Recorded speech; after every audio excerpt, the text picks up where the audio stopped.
Hey guys, it's GHP here, and let's get back to doing some more spoiler reviews. So I believe there are 8 new cards out. I've only actually looked at one of them, which is different from the last video.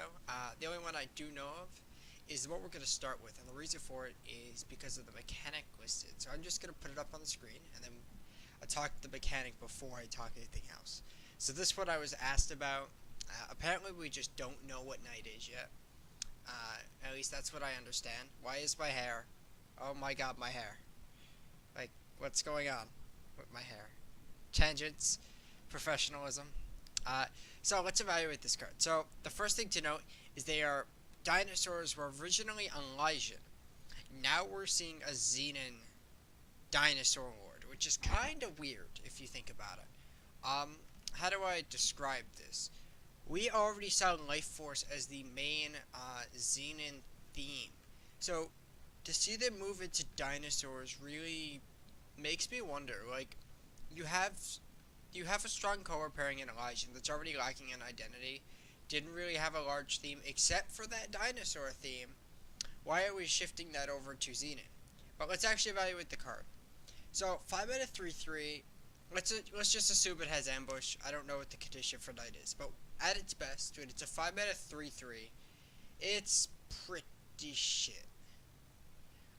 The good news is it buffs your dinosaurs. So if you're in a board star or anything, this is fantastic. In theory, because buffing your other dinosaurs could be enough to get them through. But I think this card's so hard to cast, plus it's such a weak body. Like, this just dies a torch, for example, on turn 5. I just don't think this card's good enough to see constructed play. I also, like, it's okay. Draft is just too hard to cast, in my opinion. But I just don't think this card sees play, unless all of a sudden Xenon becomes this amazing dinosaur theme, and in that case, I'm not sure this card's good enough for that. So let's take a look at the next one. Inquisitor's Halberd, I believe is how you say it. So the interesting thing about this is 3/1 weapons are, like, it does torch, but I think this card is okay at best. So it's a relic weapon, meaning it's actually one that you put on your face instead of creatures. But so on its worst day, it's 3/1, so it comes down. It's a 3-mana removal spell. You hope it doesn't deal with like Sensor Titan or any other bigger threat, and it doesn't get bigger. It is another hit for Tavrod, but I'm not sure that's exactly what Arjaport's looking for. I think Arbery, for example, would just rather play Sword of Icaria. And I think the Valkyrie ally thing is not really relevant. I should probably explain what ally is if you haven't already seen it. So I'm gonna rename this to Ultimate Valkyrie. So what it means is if at any point where this is in play, you play a Valkyrie, this only happens once from what I understand, which is why Ultimate's okay, you get the effect, and in this case it's 2 armor. My issue with this, though, is for that 2 armor to be relevant, you most likely played this and hit them in the face. Or hit, like, Attilier's favor, same thing in this case. You likely didn't kill anything, so I don't think the armor is going to be very relevant. And 3-mana 3/1 weapon, I just don't think is very good. Of course, weapons are just going to be good in draft, but I don't think it's good in constructed at all. Let's move on to the next one. I'm not going to try and pronounce this, guys. I'm sorry. So, 3-mana 2/3 with a little bit of a steep influence cost, but when it attacks or winning a weapon, I get +2 power this turn. So the problem is with this card is I look to play it in, say, Praxis, and then I don't have weapons. I look to play this in Rakano, and I don't want the extra power, plus the good weapons already cost like 4. Not even reading the last bit yet, but like, I don't think, how do I word this? I don't think a minion that already has pretty shitty stats, that also requires you to put more input to it, which is putting the weapon on it, in most likely color combinations that to get weapon plus this in it, don't want the extra power that much. I just don't think this card's that good. Now the Gunslinger ally thing is interesting, where it gets double damage. The problem is there's not many good gunslingers from what I remember. So I just don't, I don't know, I don't think this card's that good. I know I'm kind of sorry my words are stumbling, because I'm trying to find an excuse to play this right now, but I'm just not seeing a future for this card right now. Uh, Although it's cool design and things like that, like I really do like the ally mechanic, I don't think this card has very much potential. So Scout is the new word is the scry, look at the top card of your deck, whatever. It's that, which is relevant. But if we look at the card itself, so it's colorless, which is really nice. I want more colorless cards in the game, like Seek Power. Um, so it's 1 mana, scry 1 when it enters. So that's not worth a card. I'm just gonna tell you that it's not worth a card, even though it's nice fixing. Um, the question about this card is the fact that it's a relic, and we have cards like Curiox that benefit from it. Plus the second part, where you can pay 6 and sack it to draw 2 cards. So you can play this early. It's a little bit of an investment, and then later on, when you're flooding out, you just need something to do, or look for an answer, you draw 2 cards, which is excellent. That seems great. My one concern is the times where you don't pay 6. Because when you don't pay 6, this card's not worth a card. But if this card is going to see play, this is pretty good in a Relics Matters deck, so if like that's a theme going forward with like Curiox. But I also think this is an okay card for control decks. Because it's easy card draw that doesn't really take a turn off to play it, like Wisdom of the Elders takes a turn to play. So I actually think this card's going to see some play. I definitely want to play it, but it's also my style of card I want to play. People who know me, that besides laddering, I really, really like playing the decks to try to play 20 turns. I am a Dirty Chalice player and things like that. So I like this card. I think it's going to see some play, but not a ton. And of course, the times you play this and all you hear when you look away to alt-tab to YouTube is someone yelling, yeah, it's going to feel real bad, because then this card was real bad. But I think this card's got potential, and I'm hoping I'm right, because I want to play with this card. Next one. Okay, so we have more Dinosaurs Matter theme in Elysian, after we already got the Dinosaurs Matter Zenon card. That's interesting, but 4 mana 3/3 is pretty weak. But Dinosaur Ally, so you get a 3/3 with Overwhelm. I suspect it's a 3 mana card. So there's a couple of things to note about this. If you play it and you have a dinosaur, you get it right away. So your opponent torches this, you still got a 3/3 enhancer. It replaces itself no matter what. So this is I'm guessing a 7 mana 6/6 in total. Another thing to note is it's an Explorer, which goes along with the, is it Evelina? The buff dinosaur card every time you play an Explorer. So this goes in that deck. The problem is there's a lot of good 4-drops right now in the Dinosaurs decks. It's kind of cluttered, and I'm not sure you need a value card like this. If they want a value card, I think this card's pretty solid. I like cards like this. I like cards that replace themselves, and I think this one's a cool design. It being the Explorer is super relevant in my opinion, because you're obviously playing for Evelina in every dinosaur deck. That's how this works. It's maybe the best card just because it actually makes certain cards like the Aviary Familiar, I believe is what it's called. I'm so bad with card names, holy shit.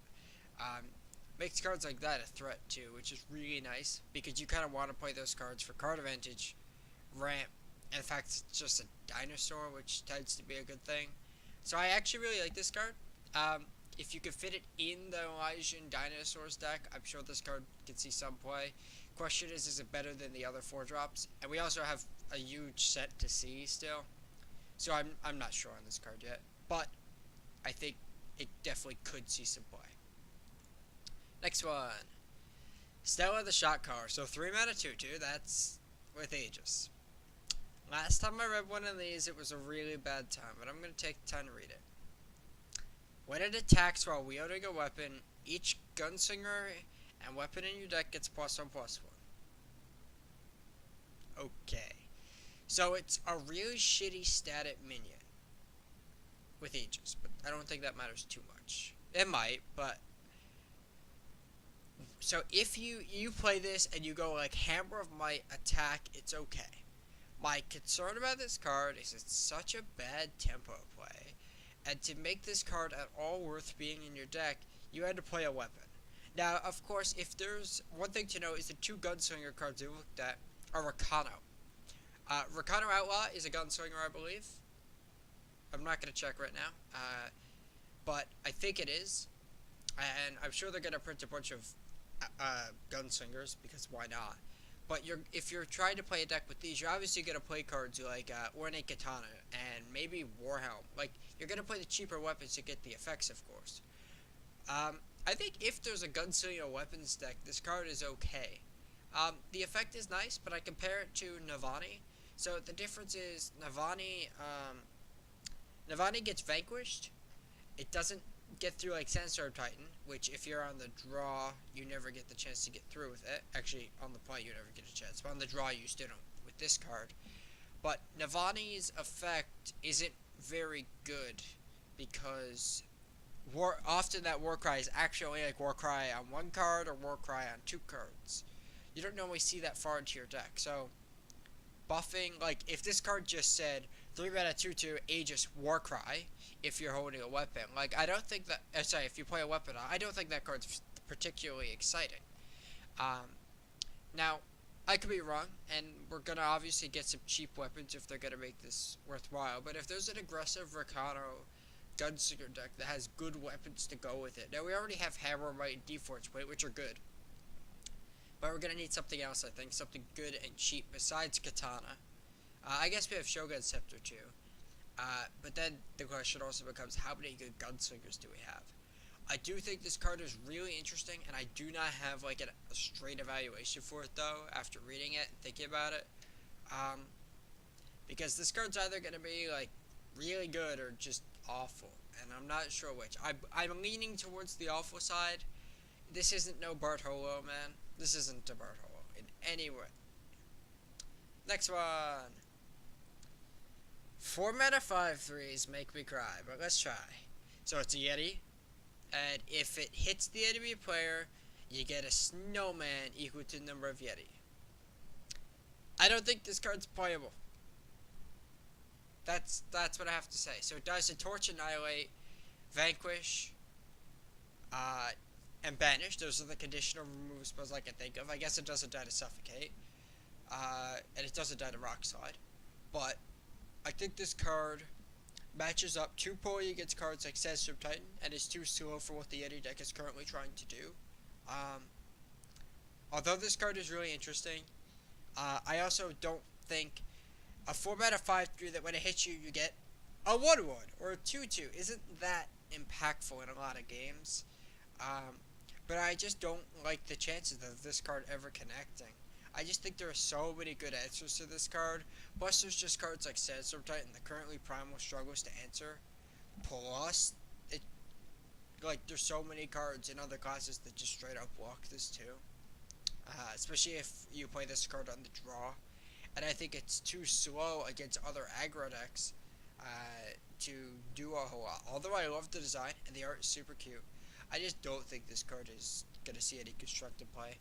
In draft, I don't think it's much better unless you're hardcore in a Yeti's deck, and I don't like the probability of that right now. But we are seeing a fair few Yetis, and I suspect they're going to print some good ones. I just don't think this is the one. So the last one for the day, let's take a look. Wanted Poster. Where the cursed unit dies, draw 2 cards.